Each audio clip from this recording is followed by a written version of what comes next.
Tällä videolla mä esittelen lyhyesti Microsoft Loopin, joka on käytännössä vähän sama asia kuin OneNote muistikirja, eli tämmöinen digitaalinen muistikirja, työtila, vaikka omia muistiinpanoja, tiimin muistiinpanoja, wikikirjastoa, projektin edistämistä varten.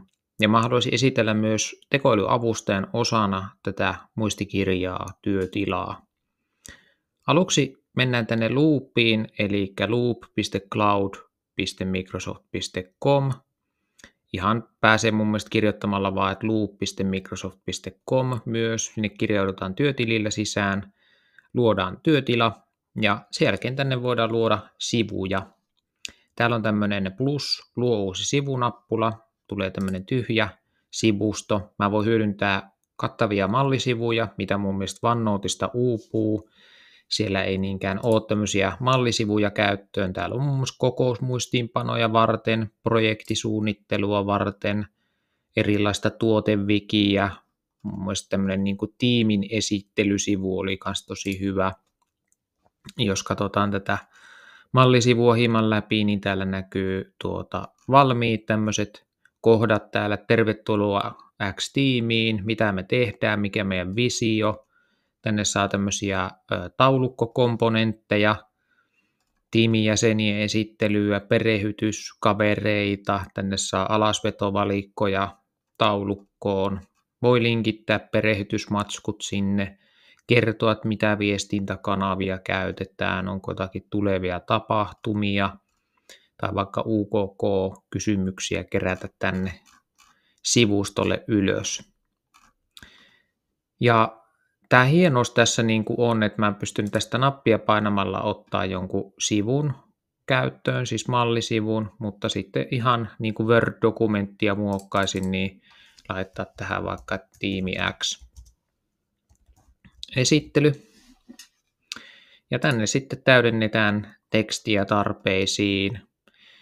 Tänne voi luoda tämmöisiä niin kuin komponentteja, ne voi olla tehtäväkomponentteja, taulukkokomponentteja.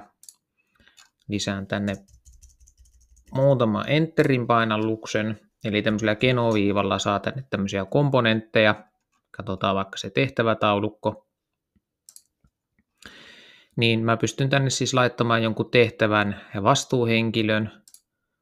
Laitan vaikka itteni vastuuhenkilöksi, tehtävän nimeksi Loopin esittely videolle ja määräpäivä kuluva päivä. Ja tämä tehtävä integroituu suoraan mun To-Do Planner-sovellukseen, eli tämä on myöskin tosi semmoinen kätevä työkalu, että tämä yhdistää sekä muistiinpanot että tämmöisen niin kuin wikikirjastoajattelun ja sitten myös tämän niin kuin tehtävien integrointi suoraan se käyttäjien omaan tehtävälistaan. Ja jos sieltä mä sitten ruksisin tehtävän valmiiksi, niin se integroituu suoraan myös tänne se vastaus tälle. Ja näitä komponentteja voi käyttää myös muuallakin Office-sovelluksessa, vaikka Teams-viesteissä, sähköposteissa upotettuna, eli täällä luodaan tämmöinen loop-komponentti tästä. Niin sen jälkeen tämä komponentti on kopioitavissa eri sovelluksiin käyttöön. Ne reaaliaikainen komponentti siis kyseessä. Mutta katsotaan hieman sitä tekoälyavustajaa myös, eli sivujen luonti. Täällä voidaan luoda siis alisivujakin, eli täällä on tämmöinen uusi alisivupainike.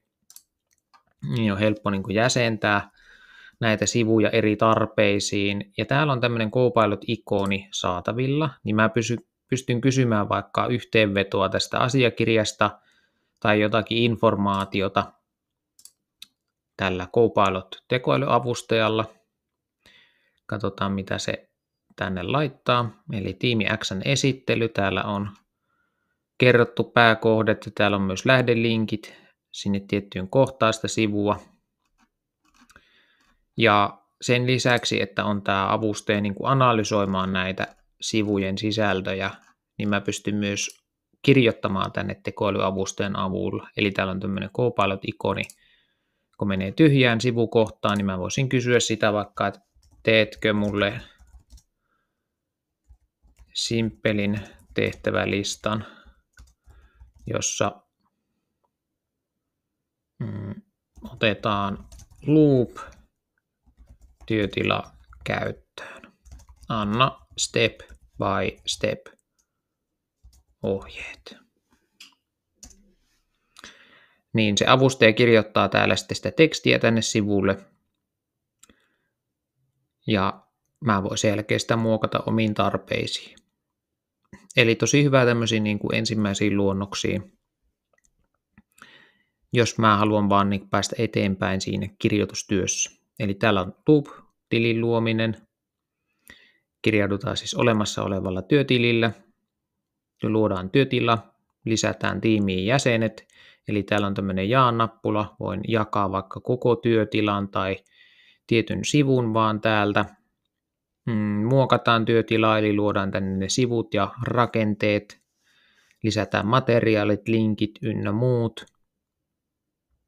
Niin edespäin. Jaetaan ohjeet ja dokumentit. Tämähän on tosi helppo tämä jako täällä, eli soveltuu samalla tavalla kuin muitakin Office-dokumentteja jaettaisiin. Täällä voidaan maalata tekstiä, poistaa, muokata ja lisätä tosiaan niitä erilaisia komponenttityyppejä kenoviivalla. Tosi samanlainen ideologia kuin esim.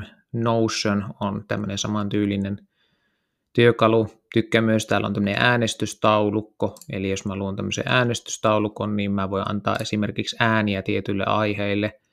Tämä mun mielestä sopii tosi hyvin semmoiseen asynkroniseen työmalliin, eli ajasta ja paikasta riippumatta pystytään myös tekemään yhteistyötä ja ehkä vähentämään sitä niin kuin palaverien määrää, että voidaan myös tälleen verkossa hyvin organisoitujen työtilojen avulla sitten edistää sitä yhteistyötä.